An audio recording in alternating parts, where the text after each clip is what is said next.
Hai semuanya, gue Gilbert. Gue bikin video karena gue hobi. Jadi kesempatan kali ini gue mau ngajarin dikit tentang keseimbangan konsumen. Dimana pada video-video sebelumnya kita udah sempat ngebahas sebenarnya tentang inference curve dan juga budget line. Nah, sekarang kita mau pakai nih sebenarnya keduanya, baik inference curve dan juga budget line, tapi kita kesatuin ke dalam materi tentang keseimbangan konsumen. Jadi mungkin definisi dulu deh, keseimbangan konsumen itu apa sih gitu. Nah, keseimbangan konsumen itu tuh adalah kondisi di mana akhirnya dengan berbagai kondisi yang ada, konsumen itu memutuskan ingin mengonsumsi sebesar berapa sih jumlah tertentu dari suatu barang. Yang mana berarti hal tersebut harusnya sudah memperhatikan dua aspek.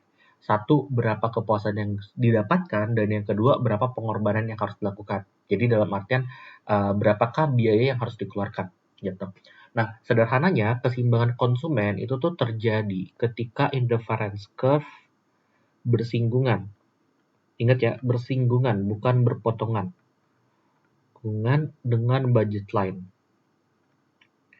Nah, kenapa sih harus konsepnya ini gitu kalau keseimbangan konsumen? Nah, sekarang kita akan coba ngecek itu, ngelihat itu dari suatu gambar. Ini X, ini jumlah barang Y gitu kan. Nah, anggaplah kita punya berbagai budget line. Ini budget line 1, di sini aja deh BL1, terus kita juga ada BL2 gitu. Terus kita punya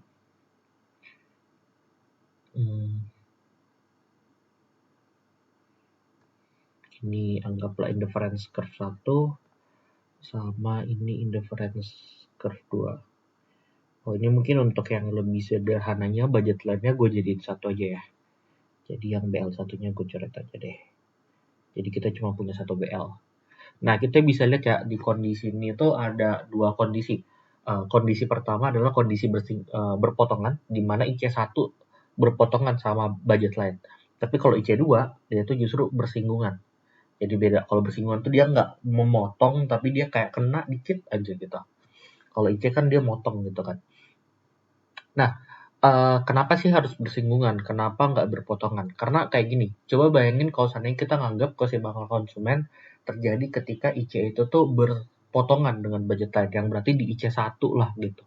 Di difference curve 1 kena di budget line. Nah, pada kondisi itu sebenarnya kan berarti ya udah kita bisa mengonsumsi sejumlah X dan Y tertentu dengan tingkat biaya yang masih bisa kita capai karena masih kena di budget line gitu kan.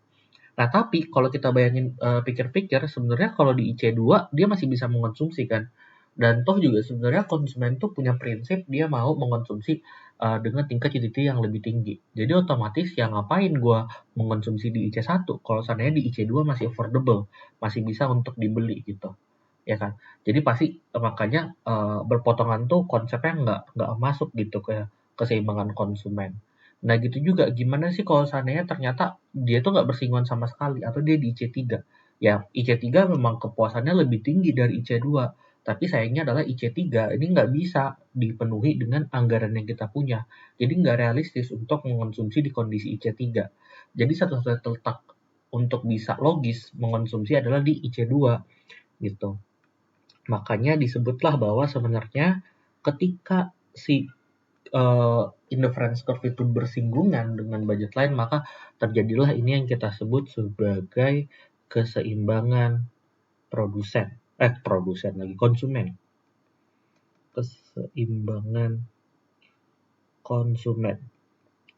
Nah, sebenarnya ketika dia bersinggungan, itu secara tidak langsung, itu bisa kita artikan juga adalah kondisi ketika slope dari si inference curve itu bersinggungan dengan si slope dari si budget line gitu. Jadi, slope-nya inference curve bersinggungan dengan slope-nya budget line. Atau dalam kondisi ini, berarti slope-nya sama.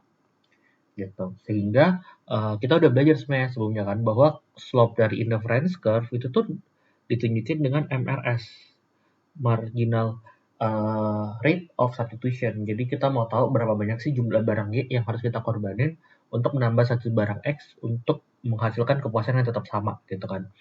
Sedangkan budget line itu juga udah tahu nih ternyata slope-nya itu adalah rasio harga. Jadi PX per PY gitu.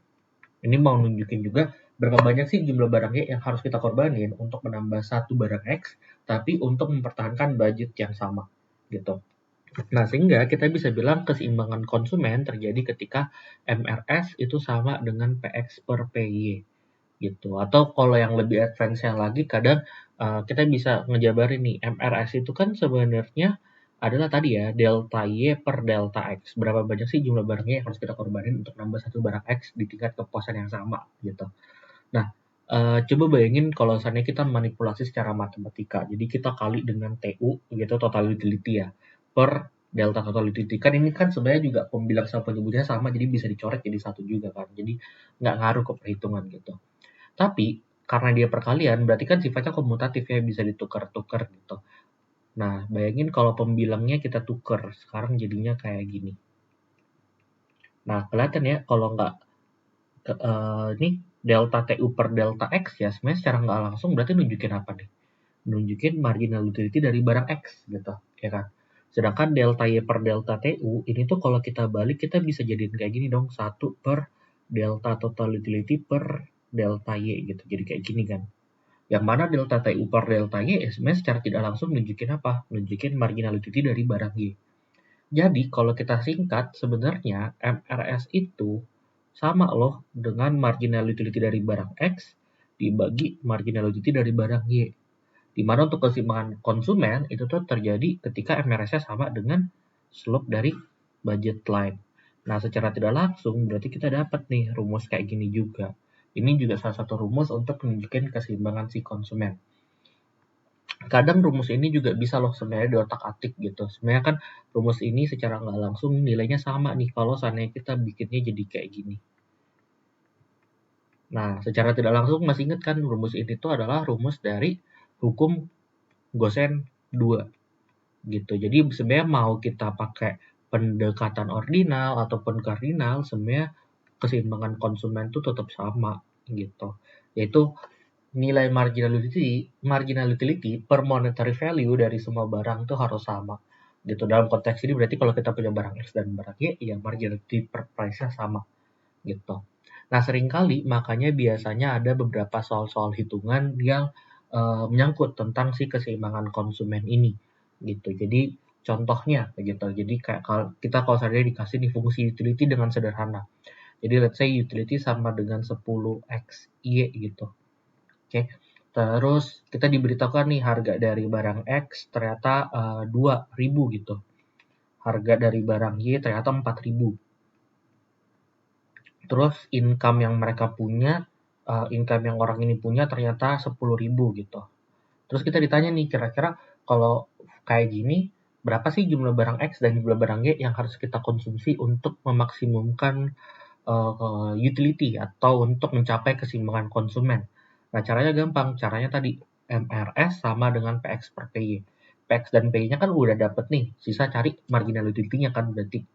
Nah, sebenarnya kita bisa dari fungsi utility ini aja gitu. Jadi kita cari dulu marginal utility dari barang X. Berarti kan fungsi utility ini kita harus turunin dulu terhadap si X-nya gitu. Jadi kalau kita belajar turunin ya 10X-Y ini kalau kita turunin ya hasilnya 10Y. Oke. Sedangkan marginal utility dari barang Y dari sini ya tinggal diturunin aja terhadap Y gitu. Nah, kalau kita belajar turunan harusnya hasilnya adalah 10x. Sehingga kalau kita diminta untuk cari keseimbangannya, tinggal pakai rumus yang tadi aja. Nah, kalau dengan kayak gitu, berarti kita dapat nih 10y per 10x itu sama dengan px per py, atau 2000 per 4000. Nah, 10-nya bisa saling coret ya. Ini juga 3 nolnya bisa saling coret. 2 jadi 1, 4 bagi 2 jadi 2. Jadi kalau kita kali silang, kita akan dapat nih bahwa X itu tuh 2 kali dari Y.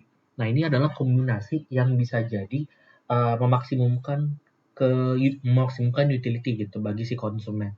Sehingga pasti keseimbangan konsumennya akan terjadi di kombinasi ini. Nah, untuk tahu angkanya secara spesifik, kita bisa coba nih untuk ngecek dari si budget line-nya. Nah, budget line-nya kan tadi adalah PX-nya. Budget line itu kan rumusnya apa sih? PX dikali jumlah barang X yang kita konsumsi, ditambah PY dikali dengan jumlah barangnya yang kita konsumsi. Nah, itu harus sama nih dengan income. Nah, tinggal masukin aja nih, PX-nya kan 2000. Terus X tadi kita tahu dia sama dengan 2Y. PY berapa tuh? PY-nya 4000. Nah, terus dikali Y. Nah, sama dengan income. Income-nya tadi 10.000 kan. Nanti kita masukin deh. Nah, ini kan berarti jadinya 4000Y ditambah 4000Y sama dengan income-nya tadi 10.000. Oke, berarti dapatlah 8000Y sama dengan 10.000. Nah, maka dapat nanti Y-nya sama dengan 10.000 per 8.000 atau 10 per 8. Atau sama aja dengan 5 per 4. 1,25 lah gitu. Oke, jadi ini adalah jumlah barang Y yang harus dikonsumsi untuk mencapai keseimbangan konsumen. 1,25. Jumlah barang X-nya berapa? Ya tinggal masukin aja ke rumusnya. X-nya kan 2 kali dari Y. Jadi kalau Y-nya 1,25, ya berarti X-nya harusnya sama dengan 3 kali 2 berapa nih? 2,5 ya. Nah, ini kita dapat nih jumlah barang X dan jumlah barang Y untuk memaksimumkan utility dengan constraint biaya tertentu. Gitu. Nah, sebenarnya sekian untuk materi keseimbangan konsumen. Untuk membahas lebih lanjut lagi tentang PCC, ICC, dan gimana dia diturunkan, nanti kita bahas di next video. Oke, sip. Thank you so much.